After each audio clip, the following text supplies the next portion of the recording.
think we're good. You're gonna post this probably next week or? Probably tonight. Oh, sweet. Yeah.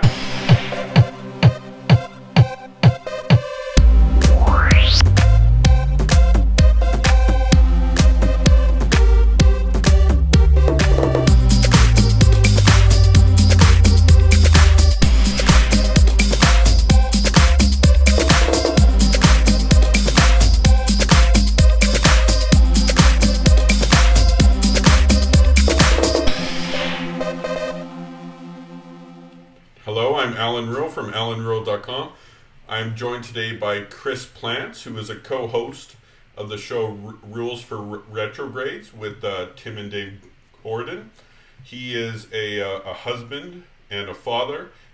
He's interested in the evangelization of Los Angeles. And he joins me today. How are you, Chris? I'm doing great. I'm doing well. Thank you for having me on. It's my pleasure. All right, Chris, just take a few minutes. Tell us who you are, where you're from, and how you came to faith. Sure. So I grew up actually here in Los Angeles in a small town called Tahunga, and loved it. Loved growing up. Went to Catholic school in Los Angeles. Went to Catholic high school, and during Catholic high school, fell away from my faith, pretty much. I mean, I was a practical atheist at that point. I was living as if God didn't exist. And got a baseball scholarship to go play at a school called Westmont College in Santa Barbara. And it's a small evangelical Protestant school. So I went there just because of the baseball scholarship. I didn't realize it was a Christian school. In fact, I was so ignorant, I didn't know that when we were supposed to go to chapel, I thought we were going to go to mass, and then there's this guy like with an electric guitar and someone's preaching a gospel. I was like, oh, that's a little different. There's no altar, there's no priest. Mm-hmm. So immediately my freshman year, I was immersed into evangelical Protestantism. Now my conversion to faith, so I just sped up real fast through my high school, but pretty much when I got to Westmont College, I was an atheist. My friends on the baseball team were really awesome Protestant evangelical Christians who loved Jesus. They were really cool. Some of them went to the high schools around where I went to school, so I knew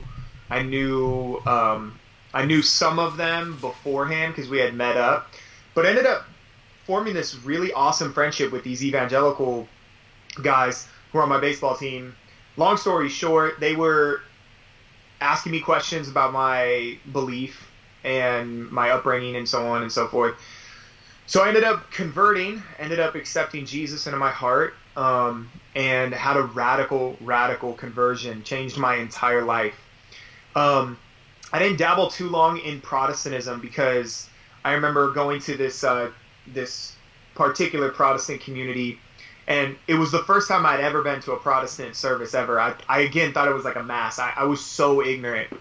And this guy comes running out on stage. First thing he says is, praise the Lord that we don't have to go to a priest for confession, that we can go straight to Jesus. I was like, okay, yeah, I'm feeling that. I like that. Good. But then I was like, why do Catholics go to confession to a priest? And I never learned. We didn't have apologetics class at the high school I went to, and so then I Googled, and I Googled, why do Catholics go to a priest for confession, and took me to Catholic Answers. I think so many of us have been influenced by Catholic Answers, and it took me to Catholic Answers, and they had an article on going to a priest for confession. I think the text was John chapter 20 verse 23. So I showed this to my friends. I was like, hey, this says, Jesus says, who sins you forgive are forgiven, who sins you hold bound are held bound. Long story short, I started asking them and about Catholicism and evangelical Protestantism, looked into the history and stuff, and started to fall in love with just reading about the debates between Catholics and Protestants. That's where we were talking about before we started recording Robert Sungenis. I watched a lot of his debates. I think every single one, especially the ones with James White. Yeah. Trying to sift through in my mind, these, because it does get complex. And so Robert Sungenis was really good at breaking it down and defending the church's position on justification and salvation. So Robert Sungenis, also Bishop Robert Barron's videos, this was in 2008. So I think he had just gotten started in 2006 or 7. And so Barron's videos were like hot off the press. He started doing all these things he was uploading to YouTube. And I was listening. I was like getting catechized by Barron. I was watching the Sungenis debates. And then I was reading a lot of Scott Hahn stuff. Because a lot of it had to do with Protestantism. Because, again, for 4 years, I was surrounded by Protestants. And two of my best friends are still Protestant. And so I was just constantly having to defend the church and figure out the truth. And so I fell in love with theology and finally had my full conversion back to the faith when I was just going to a morning mass because I had just got done arguing about John chapter 6 and the bread of life discourse where Jesus talks about eating his flesh and drinking his blood. So I had a argument about that, and then I went to mass. I went back to mass for the first time. It was a morning mass, and the priest, it was this old Irish priest at Our Lady of Mount Carmel in Montecito, and the priest lifted up the host, and I can't explain it, but when he said, this is my body, it's my blood, it happened immediately. It was grace infused at that moment, and all questions became faith-seeking understanding, not skepticism seeking proof or something like that. So I believe that I shouldn't have received the Eucharist that day. But I was so ignorant. I didn't know what was going on. So I went to confession to, believe it or not, a priest by the name of Father Love, awesome priest up in Santa Barbara, and forgave me of my sins. And that was, sophomore year of college. And it's been about, I think I'm coming up on my 12th year anniversary return home to the Catholic faith, or 13th. And so anyways, I was... I was transformed. Jesus changed my life, and the sacraments just totally changed my life. And I fell in love with theology in the process of doing this. I moved beyond just the mere Protestant apologetics. And Sungenis and Scott Hahn and Barron were good. They pushed me in the right direction to where I started getting into a little bit more of the in-depth stuff. So we good now? Yeah, something wrong? Oh, no, I didn't know if it froze. No. But yeah, so then I started getting into Garrigou Lagrange. I think you know who he is. Garrigou Lagrange, Matthias Schieben. Yeah, he's great. So I started to get into a lot of these thinkers more in depth. And so it wasn't just, my theology wasn't more, yeah, that's right, our Savior, predestination. He's really amazing. Yeah, so... I got about 10 more of them. I just happen to have this one on the... Yeah, that's awesome. Scott Hahn just published a book that hasn't been...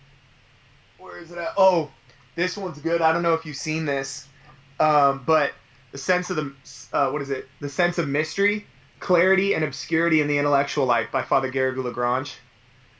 This is an amazing book. Scott Hahn's publishing company, Emmaus Road. I don't think they're his. They belong to the St. Paul Center. I think they bought out Emmaus Road.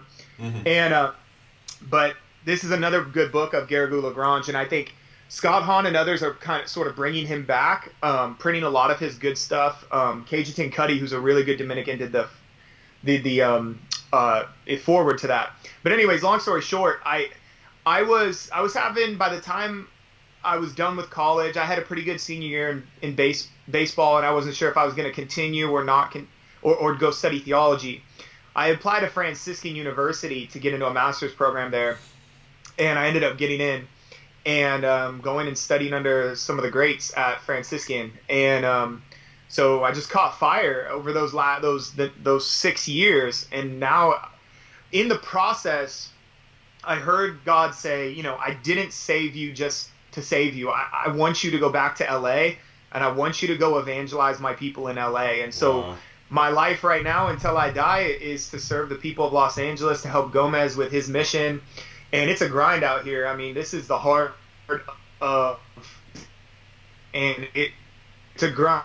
There's a lot of good people out here, and that's what I do. And that's actually how I ended up meeting Tim Gordon and Dave Gordon. And we ended up teaching at the same high school, believe it or not. And wow. I didn't even, I didn't even know who Tim was.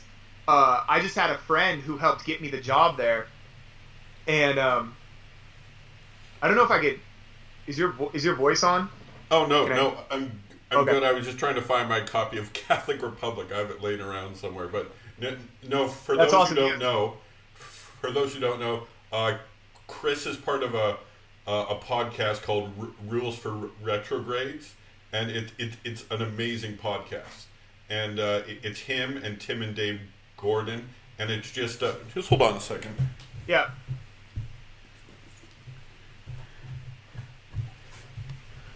You got it? This is Tim Gordon's book, Catholic Republic, also a great Yeah. book, But no, Yeah. it's a great show, and I wholeheartedly recommend the show to all Catholics. The show today on masculinity was awesome. It kind of just slaps you in the face, It's like, it was Yeah, it was good. it was absolutely amazing. So And Tim and I, when I was going to teach at this Catholic high school, I was like, there's not going to be a lot of Catholics there, right? I mean, and my buddy's like, no, there's this one teacher that's really legit.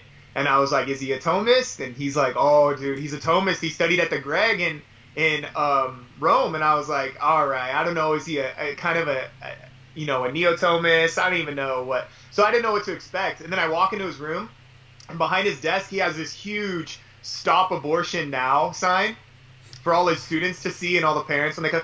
And I was like, okay, this is looking good.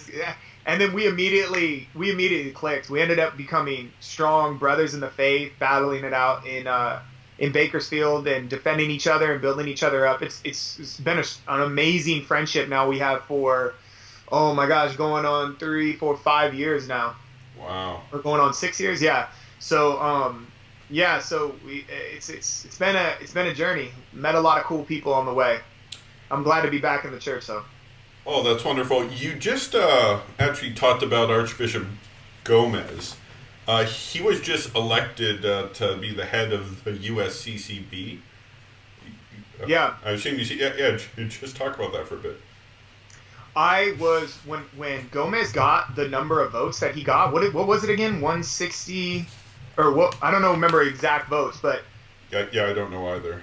But so yeah, when I saw that, I was like, that's a good sign because, I think Gomez is seen as a conservative within the Vatican and within the Vatican. I don't know who I actually mean there, but I think a lot of people think that Gomez, Chaput, and others are conservative. What he had done with Cardinal McCarrick was seen as like, whoa, okay. And he's done a lot of good things that people don't know about. People have no idea the kind of stuff that's happening in this archdiocese. But I debate one of my brothers, my brother-in-law, who's part of a diocese. He just stepped down from the diocesan position. But we argue about what's at the heart of the future of the church. And I'm like, dude, it's LA. And when people come here and they meet some of the people that are doing some of the big things within the archdiocese or the seminary or the schools, they're like, wow, this is actually really, we have an awesome, booming FSSP parish out here. An amazing. Is that the church you attend? Yeah, we attend at St. Vitus. We go often, like once a month. We're starting to frequent it more. But it's a big archdiocese. We're talking about almost 4 million Catholics, 216 schools, 52 high schools, Catholic high schools, educating 65,000 students. We have tons of parishes, four what is it called? Auxiliary bishops? Or no, we have 5 now. 4 plus Gomez, I think. And a lot of good stuff happening. When I saw that many bishops voted for Gomez, I was shocked. I was like, wow, that's a good sign. I love Gomez.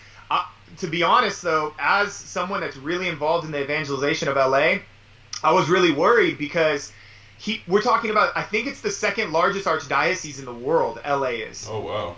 Yeah, and so it's huge. It's second or third. And I'd have to check the numbers now because it changes every year, but I think we're right up there. It's just he's so busy. I mean, he's got 4 auxiliary bishops. I have to get that right. Actually, I think he might have 5, 4 or 5 auxiliary bishops, and they own like 7 or 8 floors in downtown in a sky rise, and there's a lot of things happening. And when I heard that he was elected, I was kind of bummed because he's been doing such good stuff here in LA that I'm like, man, this is just another thing on his plate that he has to worry about when he's trying to do his thing here in LA. So but I was excited about it. Yeah, no, that was good. And I think it's just a bit suspicious, don't you think? You said he was a conservative, and he certainly is. I found it a bit suspicious because I was checking out the last 3 archbishops of LA, and they all became cardinals very quick after they had that position, whereas Archbishop Gomez, he's been, I think it's 8 years, correct me if I'm wrong. Yeah. And he's not a cardinal yet. And you have people like Cardinal Tobin, who became a cardinal when he was the Archbishop of Indianapolis. Yeah. Of course, Indianapolis has a solid archbishop now, but he's not a cardinal either. Yeah. I mean, because remember, I think Supich and Gomez has put the abortion issue front and center above everything else, even the debate within America on immigration. Remember, he did that, and that, I think, basically sealed, his fate in the eyes of a certain section within the church. But Gomez is strong. I mean, he's pro-life. He's affiliated with Opus Dei throughout the majority of it, and so which is, it's ironic. It's interesting that Benedict did what he did by putting Gomez and someone who's connected with Opus Dei in LA, because Opus Dei was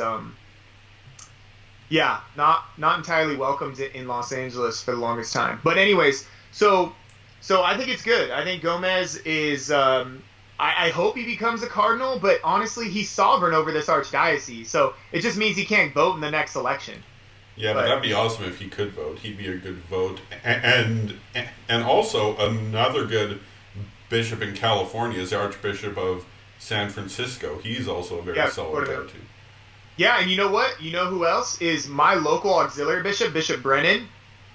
A lot of people don't know Bishop Brennan, but he just got moved, Bishop Ochoa in Fresno, about 2.5 hours north of LA.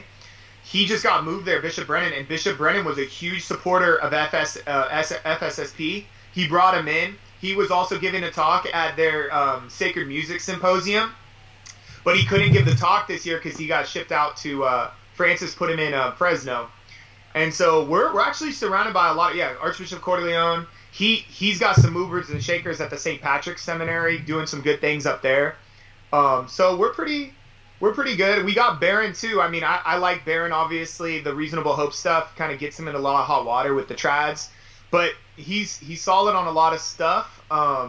So we've got momentum going here. Again, like I said, the FSSP parish is booming right now. Like if you went to the Sunday Mass there, it's packed. I mean, I went last Sunday and I was standing outside with my kids the whole time because I couldn't get in. Well, yeah, like that's the same at my Fraternity of St. Peter Church that I attend in Calgary here. And okay. Yeah, nice. No, it's just and like the amount of vocations that are producing in the last 2 years.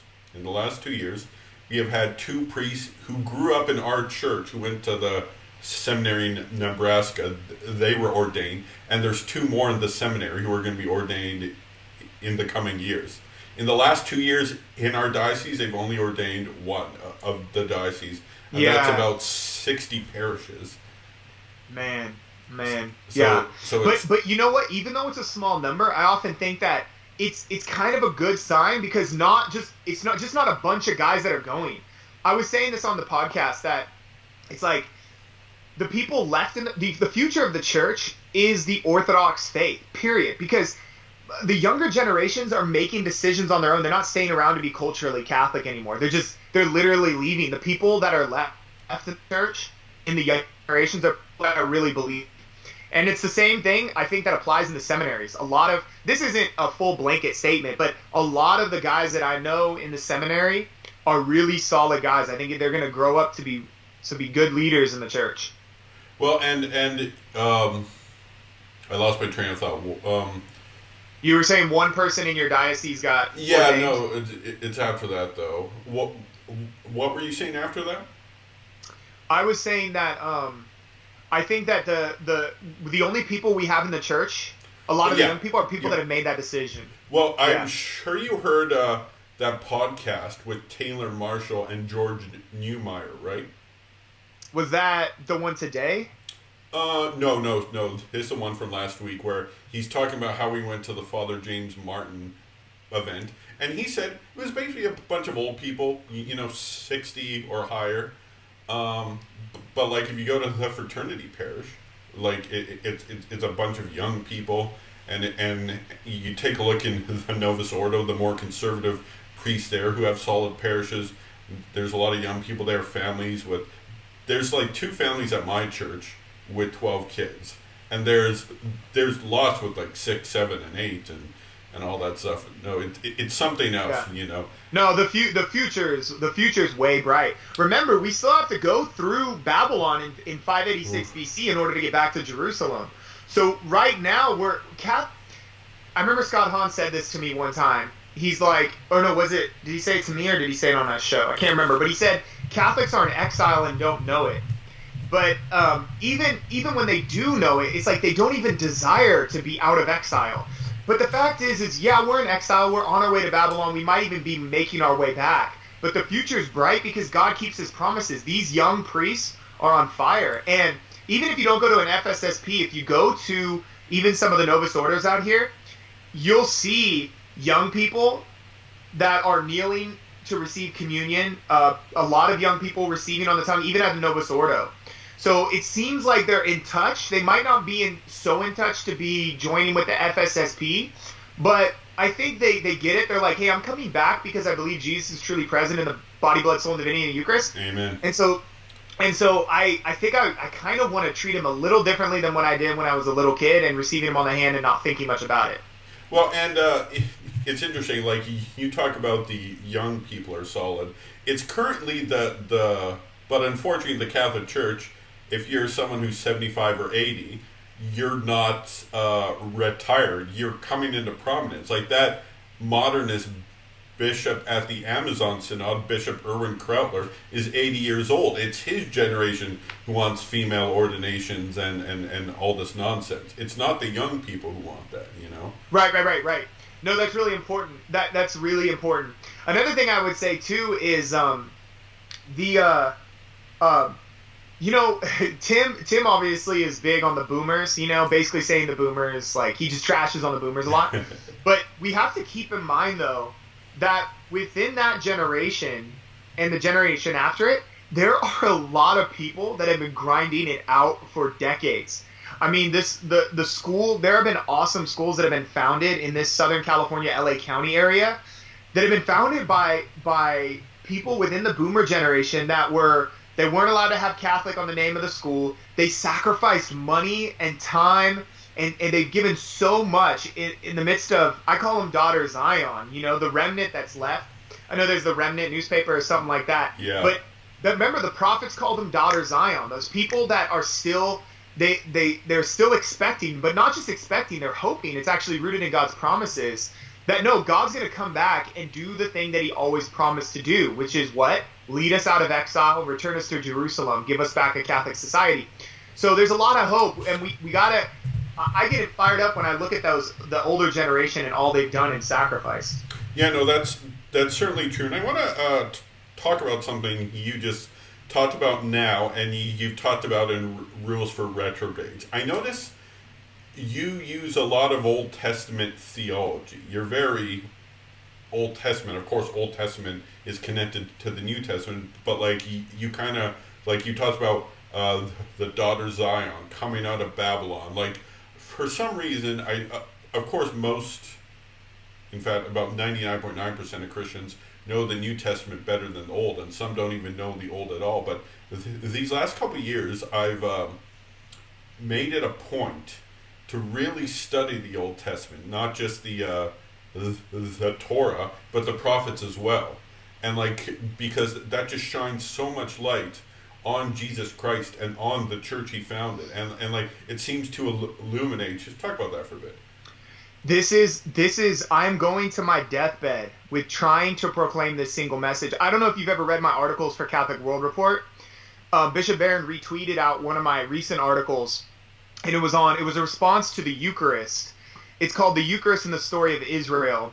And basically everything I write has the story of Israel right at the heart of it, because you can't, like you were talking about how some people know the New Testament, can't understand, don't really know the Old Testament. I would say there's no way you can understand the New Testament without the Old Testament. This is what Marcion got wrong. And I would even argue that, like Adolf von Harnack said, Marcion was really the first Protestant. He was the first Martin Luther, because you see Luther doing this same thing, and it's gotten into Catholic veins in the last several hundred years since Luther did the thing that he did, which is force this separation between law and grace, between the Old and the New Testament, between Jesus and Moses. And Jesus, of course, didn't come to separate himself from Moses. He was described in Matthew chapter 1, 2, 3, 4, 5. He's described as the new Moses, the new people. Think about this. Jesus' name is literally what? Joshua. And where does he begin his ministry? Well, where did Joshua begin his ministry? At the edge of the Jordan. That's right. So what did he do? After he passed through the waters of the Jordan, he went in and and battled the occupants, the Canaanites. Well, the Canaanites, when you get to the New Testament, you realize that the Canaanites aren't the dark power. There are dark powers behind the dark powers. And that's what Christ came to reveal. He came to do a PID, a positive identification, on the real enemy, which is Satan.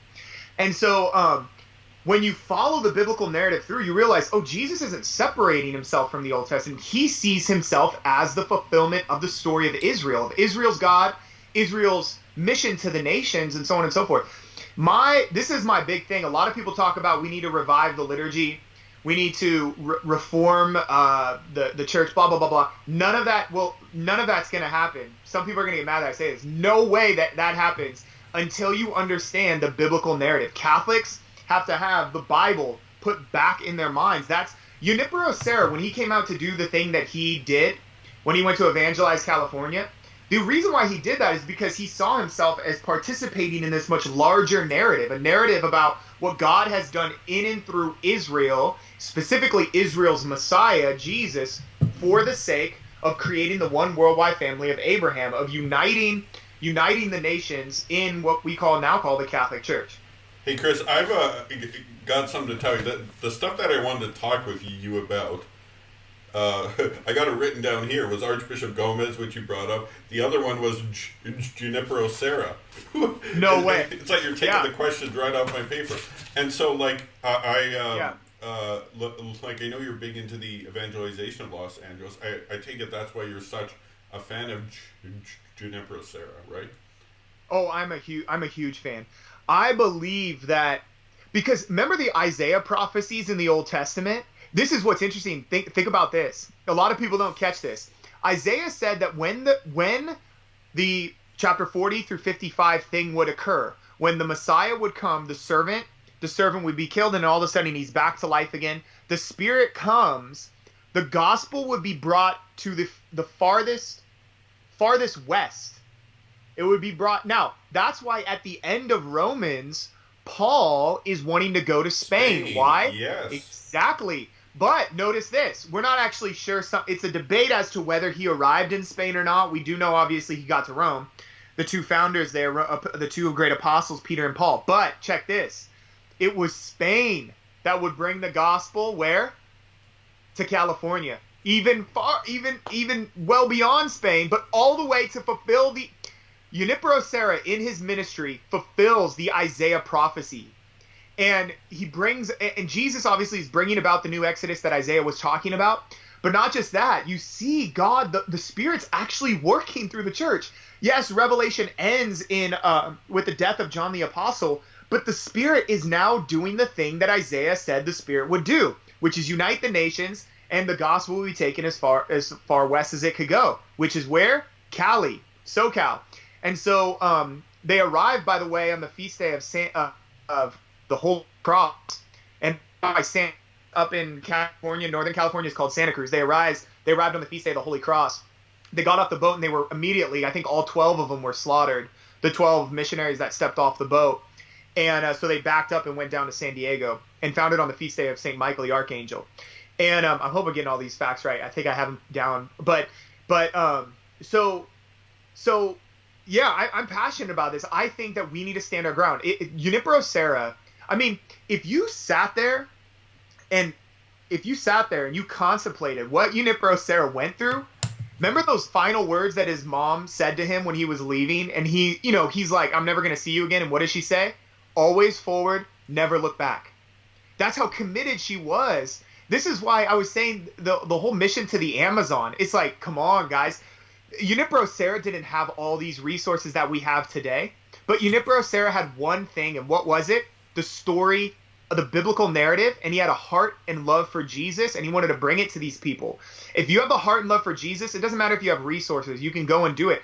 Junipero Serra's mom was committed to that. He went and he committed. He sacrificed so much of his life, his entire life, to evangelizing California and this continent. And so I find it's a personal thing. They named this city after Our Lady, Queen of the Angels. And Satan hates this city. He hates Los Angeles because it's named after Mary. But more importantly, she now receives the title that was his title. He's not ruler over the angels anymore. She is. So, of course, he attacks this city. And so it's a battleground here, but it's exciting to be part of it and to pick up where St. Junipero Serra left off, Wow. Yeah, awesome. Because my favorite saints to read about are missionary saints. Like one of my favorite saint, he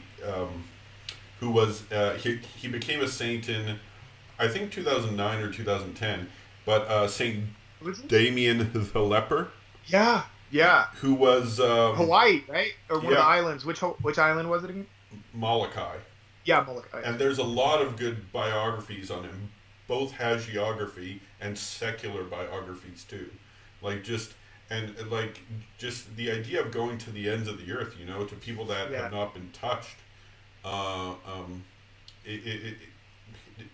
It's just like a powerful thing, because that's literally the Great Commission. I know the Great Commission, you got a secular neighbor, you may want to try to talk them into coming to church. Yes, it is that too, but it's also going to the far, far away places where people haven't lived. And the reason he was able to go to where he was is because he went to that colony because he didn't have a wife and family. This is part of right. Same with Junipero Serra. Exactly. Father Garces and Father Crespi. Yeah. They're not very probati. They're the traditional celibate priests, and that's why I think one of the reasons the Orthodox Church hasn't been able to do the missionary work, because their priests have families, they have wife and kids, and you can't really take them across the world and sometimes into dangerous scenarios. I don't know if you've ever seen. It would be a dereliction of duty to do that. Yeah, put them in danger. Pure irresponsible. Like for example, have you seen the movie Silence?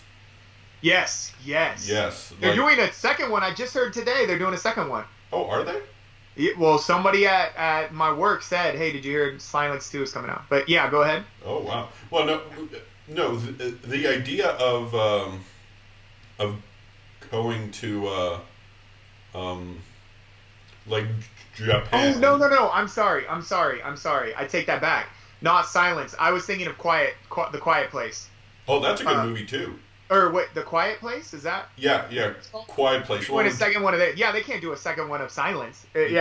Silence is But I have not seen that actually, believe it or not. But I know what it's about. I've seen some clips. Are you talking about Silence or Quiet Place? Silence, yeah. Okay, well, it's probably better to read the book first. I read the book back in, I think, 2012 or something like that.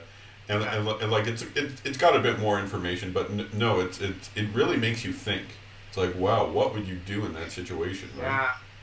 Yeah. No, it's true. It's true.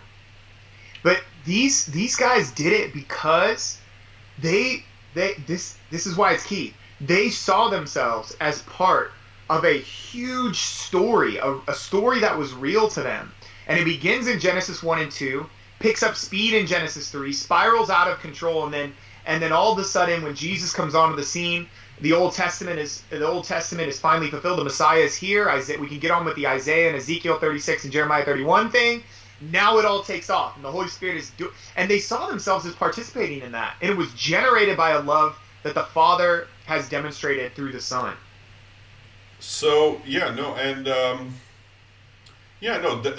that's great that you're big into evangelization, because California, you take a look at it culturally, it seems like it's a far leftist place, but keep in mind it was Californians who voted for Prop 8. They wanted it, It was overturned by some judge, but the people wanted Prop 8, and that, that's inspired. On the day Obama was elected, the day that you think it's such a leftist victory, the same people, many of them who voted for Obama, said, no, we believe in traditional marriage. Just to shift gears here for a second, so I was going to ask you where you met Tim and Dave, but that you said was at the high school. I'm checking all these things off your list, yeah. And so you met them at that high school. So I met Tim at the high school, and Dave I met later because he had I think he was out in, where was he, Wyoming? He was practicing law. Maybe it was Montana. I can't remember. He was practicing law. He just came back to town, and I met Dave. But Dave was he was there for a year, and then he went to Franciscan to go study go study theology at Franciscan. And so I didn't know Dave. I've gotten to know Dave more over the years, the last year and a half specifically. But Tim and I we've talked on the phone every day, I feel for the last 5 years. I mean, our friendship is super strong. We've had we've just bonded a lot, and one of the reasons why the bond is strong is because we battled it out. I mean, I wouldn't, because I can't go into the details, but we really laid down and sacrificed for each other and defended each other for 2 years and battling it out. And when you have someone that's willing to put their job on the line for you, or willing to stand up for you and defend the church, but also defend your character, and doing it for each other for years, it creates a kind of friendship that could never go away. So it's been a joy to know him, and he's a genuinely good man. Yeah, and so we've just, it's been a great 1-2 punch. Oh man, yeah. Hopefully I'll be having Tim and Dave on here soon. Because that podcast of yours. So who had the idea to make rules for Retrogrades out of you three? I guess Dave and Tim were talking about it before, and I had brought it up with Tim, because Tim started to do a lot of these interviews, and I was like, Tim, we should just kind of go on to our own show or whatever. Then he got linked up with Taylor Marshall. That took off. That was really, really successful. And so we just kind of were talking about it. And then his brother was really about it. Dave was like, let's do this. And he was graduating from Franciscan. And so he's like, let's get back to, I'm going to drive back and move my family back there, and let's get this thing started. See if we can create something out of it. So it was kind of a combination of all three, but a lot of people don't know that Tim and Dave actually had a radio show together. And what was this?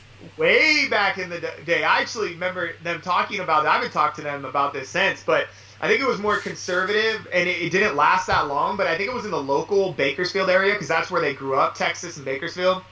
And you'd have to ask Tim and Dave about that radio show. I don't know if it took off. I don't know much about it. I just remember they started it. So I think they were probably going back and forth saying, hey, with this new technology, we should maybe start a YouTube thing. And so yeah, I think it originated with them, and I was just happened to be there. Yeah, no, that's the thing, because anyone could be a publisher today. Like, for example, in 2015, that's when I started my blog, allanruhl.com, and that's when, like, I thought, okay, I kind of reached a low point in my life, and I'm like, you know what, I'm gonna start a blog up. I'm gonna get my name out there. Then eventually I'm on Twitter, and now I'm like, let's go on to YouTube. Let's connect with some people. And because there's a lot of great Catholics out there, it's good to connect. It's good to like I started out mainly doing like Islamic apologetics, like I'm a student of the Quran and Hadith and Sirah, and yeah, because I like try to reach the Muslims because they're a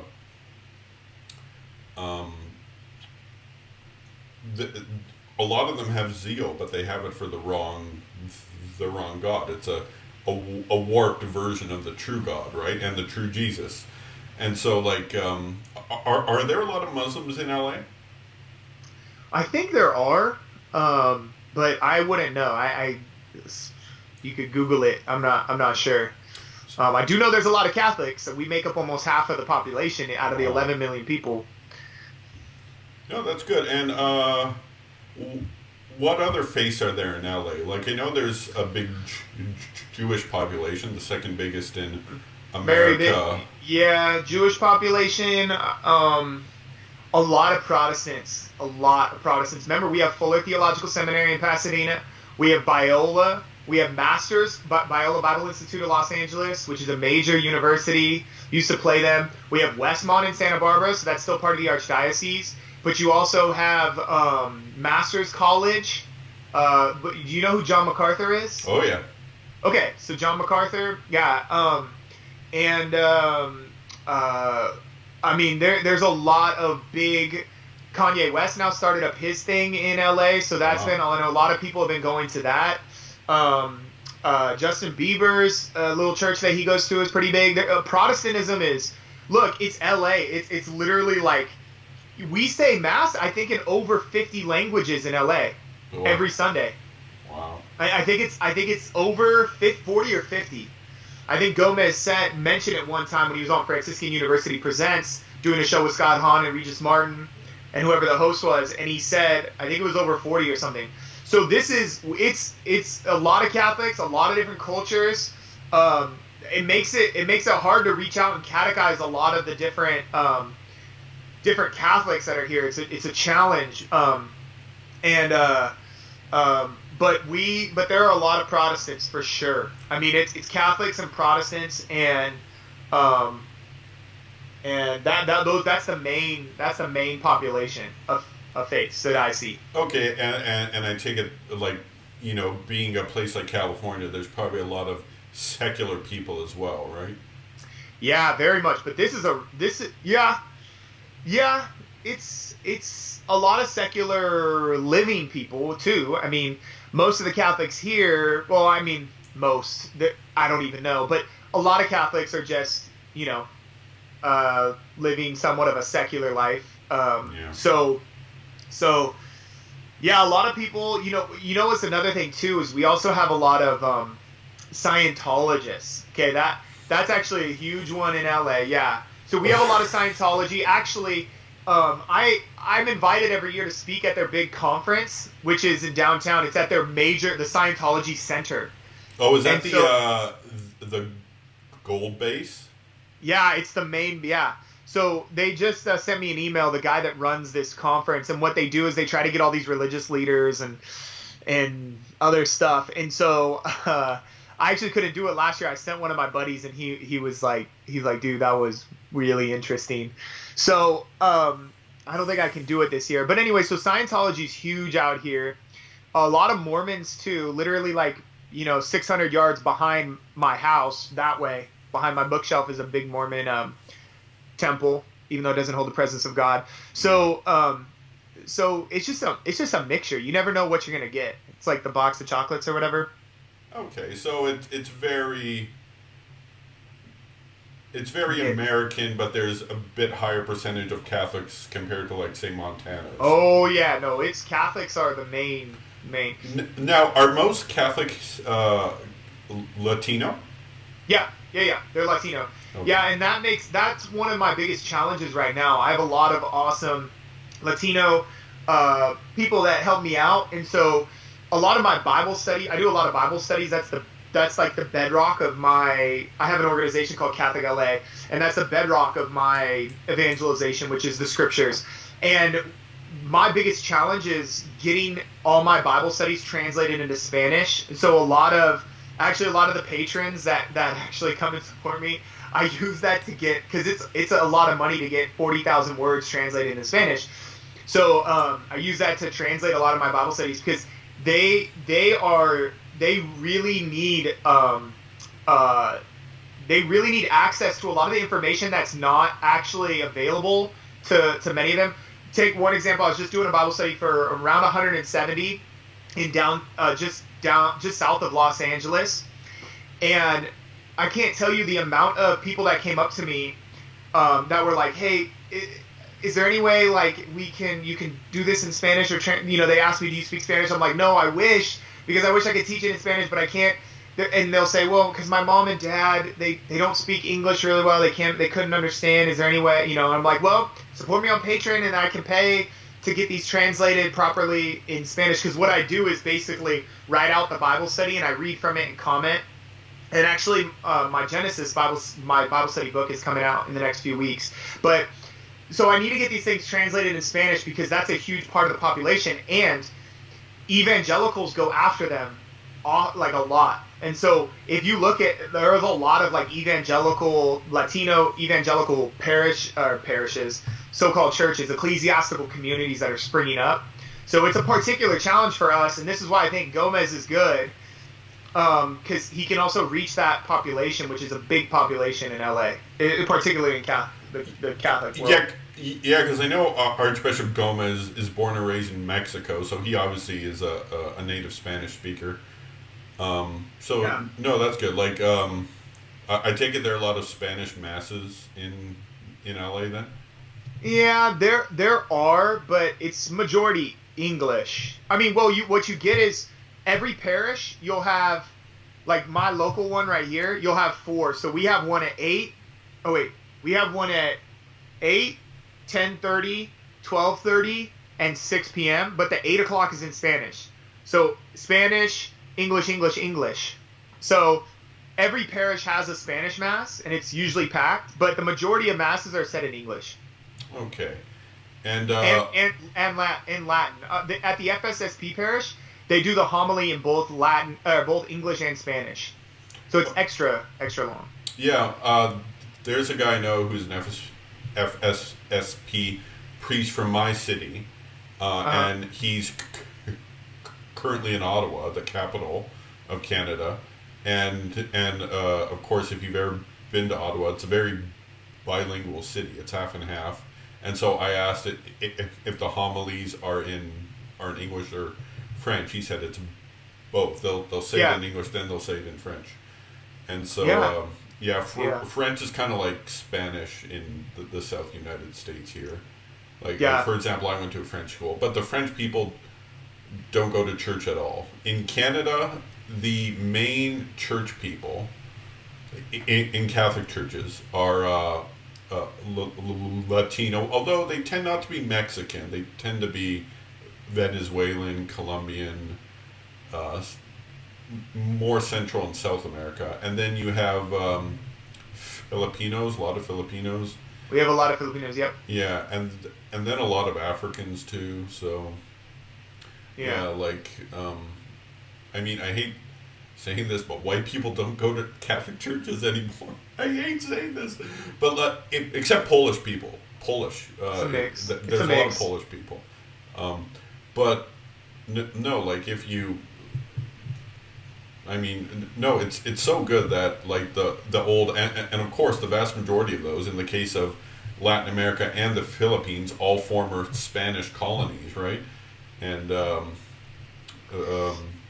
yeah, we have a lot of Filipinos, and the parish that I grew up going to was a huge Filipino parish, and and some of my really good friends, one of my really good friends from LA is Filipino, and went to Catholic grade school and high school with me.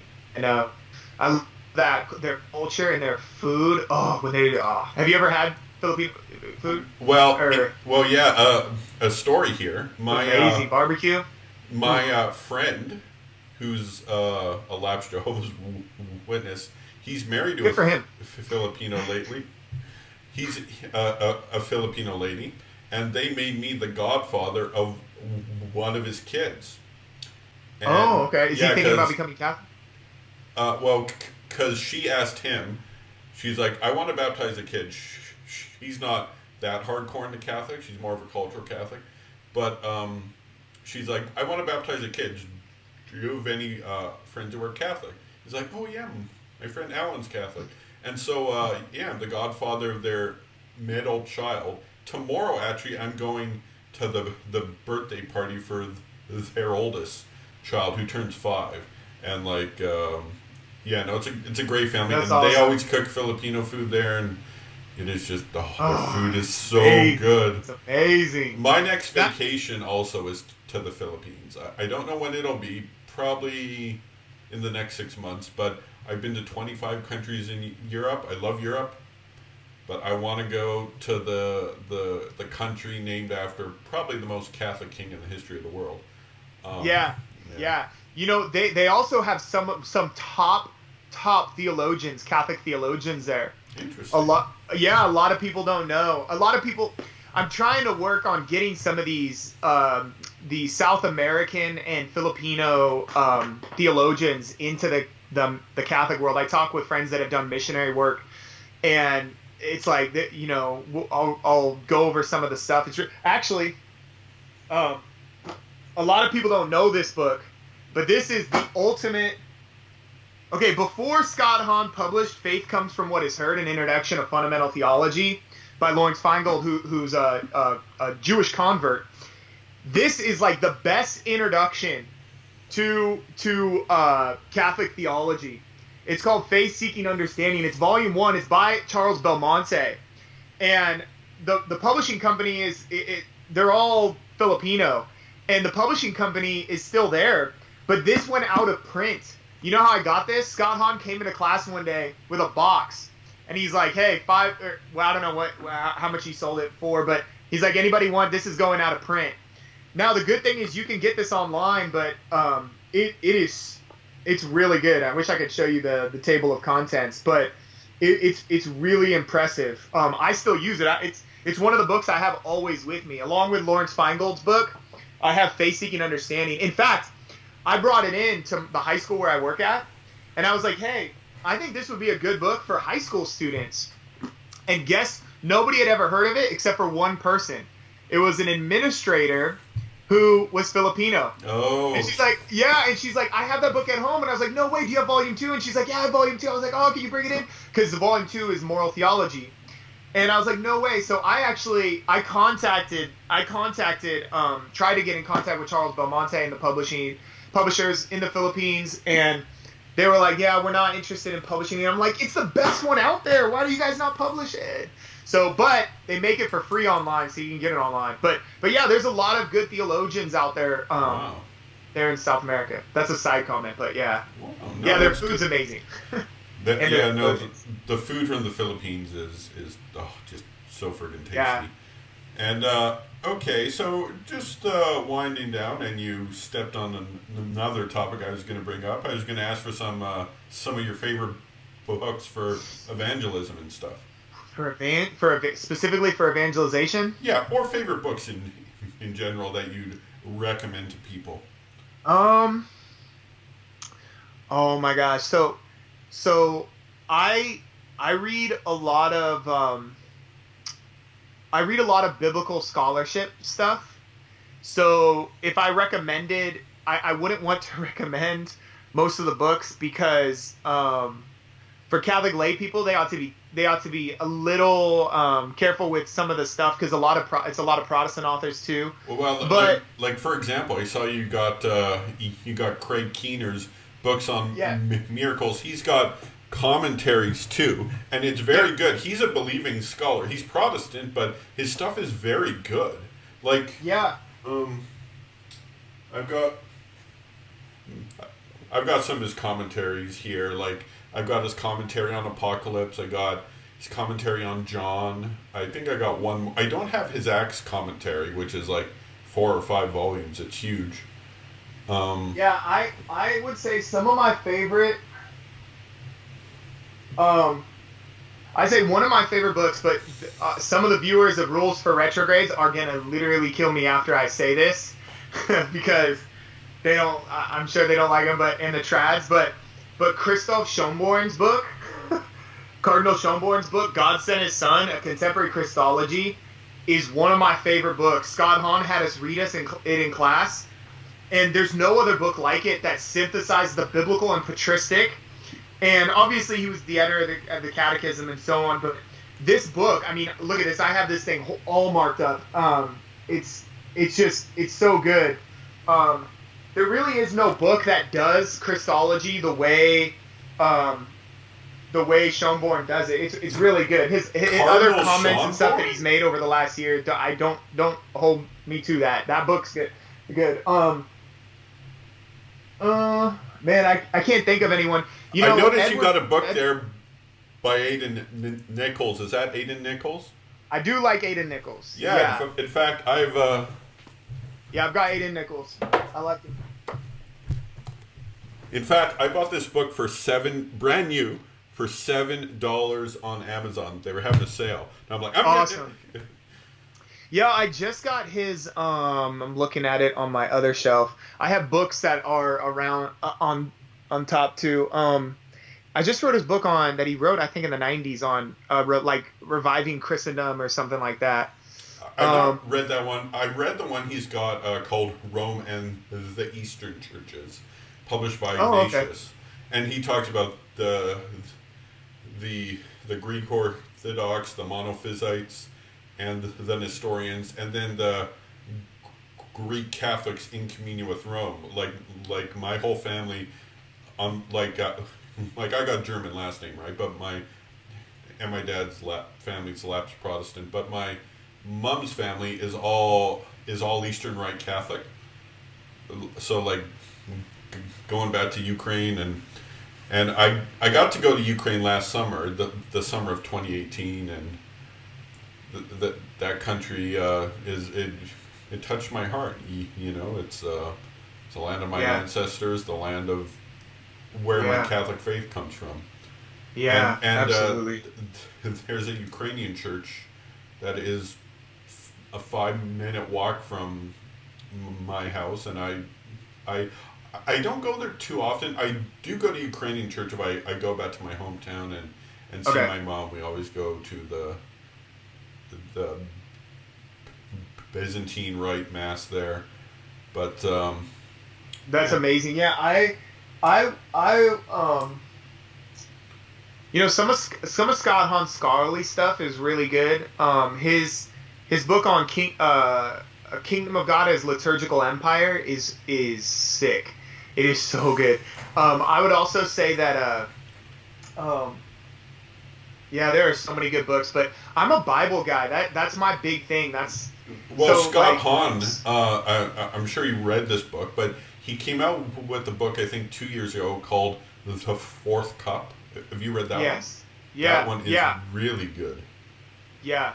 Yeah. I actually got the opportunity. I lived with Scott Hahn and Kimberly when I was at grad school for over a year. So I lived with Scott Hahn and him, Kimberly, and his other son, and for a whole year. So I got to. He's kind of like a mentor, kind of spiritual father to me. Wow. There's a girl. He's impacted me a lot, especially my theology and my emphasis on the Bible. If you're always going back to the Old Testament, it's like, man, I'm influenced by Dr. Hahn a lot. That's 3/4 of the Bible, you know. There's a girl in my church, actually. She's from Steubenville, and she actually grew up on the same street as Scott Hahn. But she met her Calgarian husband on Catholic Mass, so she moved here. But no, her family knows Scott Hahn. I wonder if she knows you. I don't want to say her name on here, but Yeah, you can tell me after. yeah. One of the things that Oh, I don't know her maiden name. Oh, okay. Well, yeah. Sorry. Yeah, one of the things that Scott Hahn really impressed in us in grad school was real accomplishment of the 1992 Catechism, which I know after today, the ecological sins or whatever that's happening, that's going to be put in there, right? But don't ditch that Catechism, because the 1992 Catechism is amazing. The way I tweeted about it, the way it synthesizes the biblical, the patristic. Have you ever read it and looked at the references? It's mind blowing. I've read it. And then the references to the councils, specifically in the councils, but the biblical and the patristic, and then it reads. Get this, it reads almost like a manual. It's structured. It's extremely structured. So you have all of this sort of coming together. It was an amazing accomplishment by Benedict Ratzinger when he was Cardinal Ratzinger. Yeah, no, like it says in the introduction of the Catechism that it was Cardinal Ratzinger who always who was kind of in charge of that operation. Yeah, I've read the Catechism, although my favorite catechism still is the Trent Catechism. A book that's also very good, like you talked about synthesizing the biblical, the patristic, and the councils, is Fundamentals of Catholic Dogma by Ludwig Ott. Yes. That's one of my favorite books. Yeah, that, I put on Twitter that I'm going to do a response article to Trent Horn. And, Ott's good. There are further distinctions, though, that could be made in Catholic. This is why this book is really key. I think this book goes well beyond, because this book really, even the last page, the theological grades of certainty, is the core of my response article. I'm actually not even sure if I'm going to publish it. I would rather do just a little dialogue with him, but also too, Fundamental Theology by Lawrence Feingold. Again, Ott's really good, but I would suggest these are up to date and make some really good distinctions that often are missed.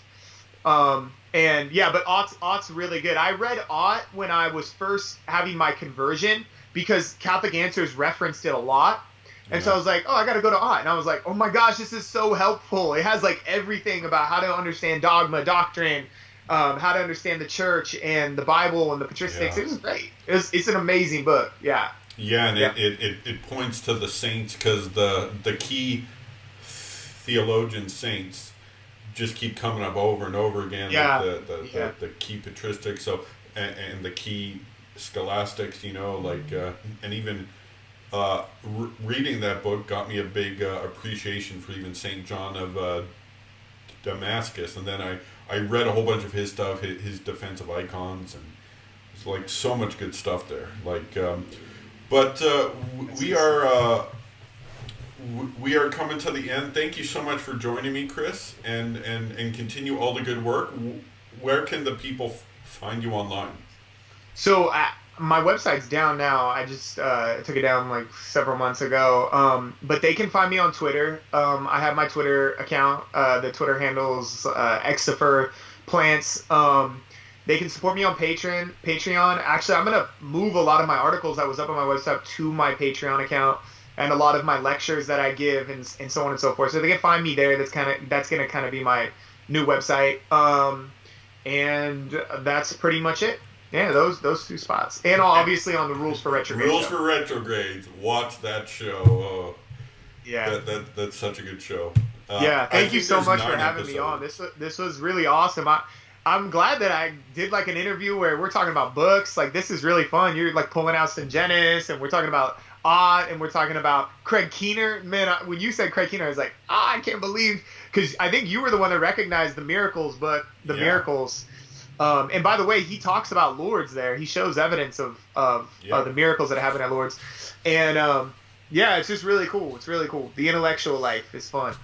Yeah, no, and like I'm so glad that you've been able to apply it in a pastoral way with the evangelization of Los Angeles, helping people out with Bible studies and getting Spanish resources and stuff like that. Keep up the good work. You know, we need a Catholic LA and a Catholic America and a Catholic Canada too. So keep spreading the message. Keep being a retrograde. It's all about the retrograde. And I had just bought the Archbishop Vigano mug, but now they've come out with a retrograde mug, so I gotta. Oh, you're like, oh man. Yeah. I gotta wait a while to treat myself for it, but I will get that mug eventually. Yeah. All right, Chris Plance, God bless you, and thank you so much for joining us. Okay, thank you so much, Allan. Appreciate it. Bye. Bye.